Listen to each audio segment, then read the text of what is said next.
El caso de los hermanos Menéndez. Uf, un nombre que resuena, ¿verdad? Ligado a ese crimen tan impactante en Beverly Hills hace ya, pues, décadas. Así es, y la noticia de esta semana, bueno, le da un giro bastante inesperado a esta historia tan larga. Estamos aquí justo para eso, para examinar a fondo esta decisión judicial que afecta a Eric y Lyle Menéndez. Exacto. Y nos basamos en varios reportes. Tenemos información de Telemundo Noticias, de ABC7 Los Ángeles, también de BBC News Mundo. Fuentes bastante sólidas. Vamos a analizar qué significa exactamente esta nueva sentencia. ¿Por qué ahora, después de tanto tiempo? Y bueno, ¿qué camino se abre para ellos? Después de 35 años en prisión. Recordemos que fue por el asesinato de sus padres, José y Kitty Menéndez, allá en 1989. Y la condena original era durísima. Cadena perpetua sin posibilidad de libertad condicional. Eso era, digamos, el final del camino legal para ellos. Pero eso cambió. Justo eso. La nueva sentencia modifica esa condición. Ok, entremos en materia entonces. El martes pasado, un juez en Los Ángeles, Michael Jessic, tomó una decisión clave. Modificó la sentencia original. ¿Qué implica esto en la práctica? Pues mira, la nueva condena ahora se establece en 50 años a cadena perpetua. Pero lo fundamental, y en esto coinciden todas las fuentes, Telemundo, ABC7, la BBC, es que esto los hace elegibles para solicitar la libertad condicional. Ah, elegibles. O sea, no es que se la den automáticamente. Para nada. Simplemente abre esa puerta que antes estaba, completamente cerrada con llave. Antes no había ni siquiera la opción de pedirla. 35 años después. Es un giro enorme, la verdad. Lyle Menéndez incluso dio una declaración fuerte en la corte, ¿no? Telemundo la recogió. Sí, dijo algo como, hoy, 35 años después, estoy profundamente avergonzado de quién era. Palabras muy directas. Impactante. ¿Y qué sigue ahora? ¿Cuáles son los próximos pasos? Bueno, se espera una audiencia inicial para la libertad condicional en junio. Pero ojo, las fuentes como la BBC y ABC7 son muy claras en esto. El proceso en sí, decidir si se les concede o no, eso puede llevar años. ¿Años? O sea que esto es solo el primer paso de un camino que puede ser muy largo todavía. Exactamente. No es un trámite rápido ni mucho menos. Durante la audiencia del martes, la de la resentencia, hubo argumentos potentes a favor de los hermanos. Eric tiene 54, Lyle 57 ahora. Se habló mucho de un cambio profundo en ellos. Ciertamente. Un testimonio clave fue el de su prima, Ana María Baralt. Ajá. Las fuentes coinciden en que describió la transformación como notable. Dijo textualmente que son hombres muy diferentes. También habló del impacto terrible en la familia y, su deseo de que todo esto termine de una vez. Y fíjate que no fue la única voz sorprendente. Leí sobre el testimonio de un juez retirado. Sí, eso llamó mucho la atención. Se describía como muy partidario de la aplicación de la ley. Y dijo, según Telemundo y ABC7, que nunca antes había testificado a favor de un convicto. ¿Qué lo llevó a hacerlo ahora? Pues afirmó que el trabajo que los hermanos han hecho ayudando a otros reclusos le cambió su propia perspectiva sobre la rehabilitación. Es un testimonio fuerte viniendo de un juez, ¿no? Definitivamente. Y hubo otro más, también bastante singular. Un rapero conocido como X-Rated. Telemundo lo reportó. Sí, ¿verdad? Un rapero. ¿Cuál era la conexión ahí? Pues contó que los conoció en prisión. Y los llamó la Universidad Menéndez. La Universidad Menéndez. Vaya. Les atribuyó, fíjate, haberle ayudado a él y a otros a entender el remordimiento, a entender sus propios crímenes. Y dijo que eso facilitó su propia liberación bajo una ley para delincuentes juveniles. ¿Qué perspectiva tan inesperada sobre la vida que han llevado en prisión, ¿no? Más allá del crimen en sí. Totalmente. Y aquí es donde la conversación, inevitablemente, vuelve a uno de los puntos centrales del caso original. El argumento de la defensa. Exacto. Que actuaron después de años de presunto abuso por parte del padre. Ese argumento parece resurgir con fuerza ahora. Sí, totalmente. Los partidarios de su liberación, como señalan Telemundo y la BBC, argumentan justamente eso, que el juicio original, hace 30 años, quizá no ponderó adecuadamente esas denuncias de abuso. Un tema que tal vez se entendía distinto en esa época, ¿no? Posiblemente. Y a esto se suma, como recuerda la BBC, la declaración que hizo en 2023 Roy Rosselló, el ex Menudo. Cierto, cierto.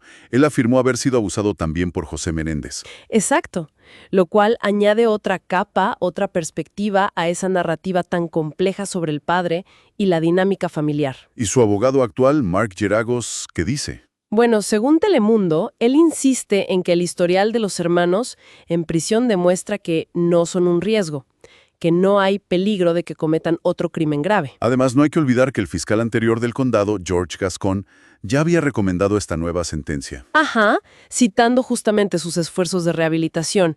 O sea, había un precedente desde la propia fiscalía, aunque fuera la anterior. Pero, siempre hay un pero. Siempre. Y aquí es crucial para entender dónde estamos parados ahora. La fiscalía actual, la que está bajo Nathan Hochman, se opuso a la liberación inmediata. Se opuso, totalmente. No un nunca jamás, según detalla Telemundo. Es más bien un todavía no.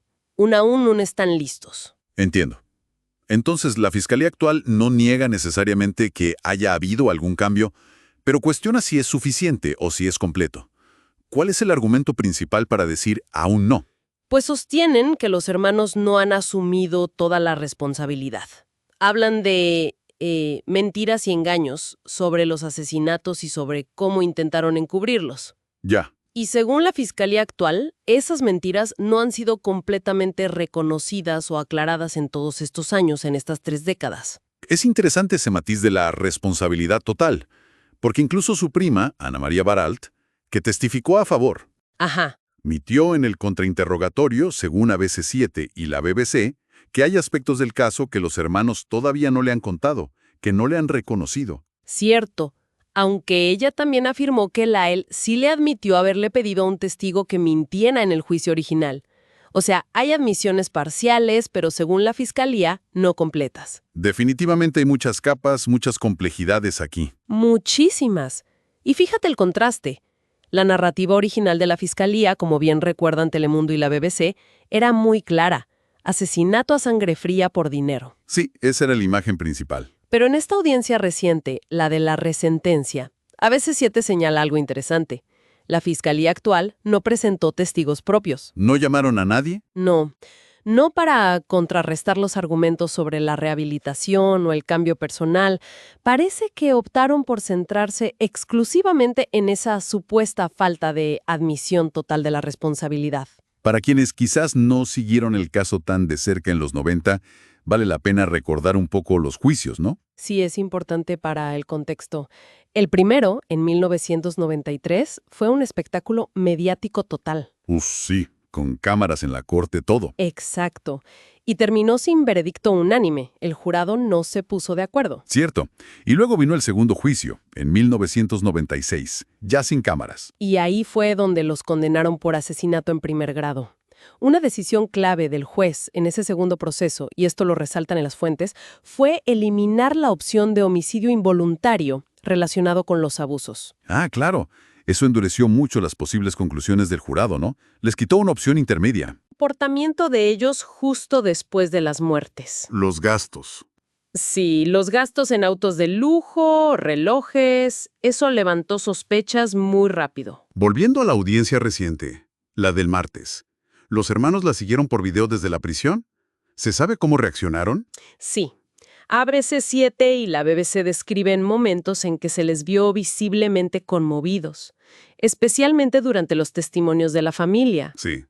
Dicen que se les vio secándose lágrimas, incluso cubriéndose el rostro en algunos momentos. Debió ser muy fuerte para ellos escuchar todo eso. Imagino. Entonces, para resumir un poco el panorama actual, los hermanos Menéndez tienen una nueva sentencia. Ya no es cadena perpetua sin opción a nada. Correcto.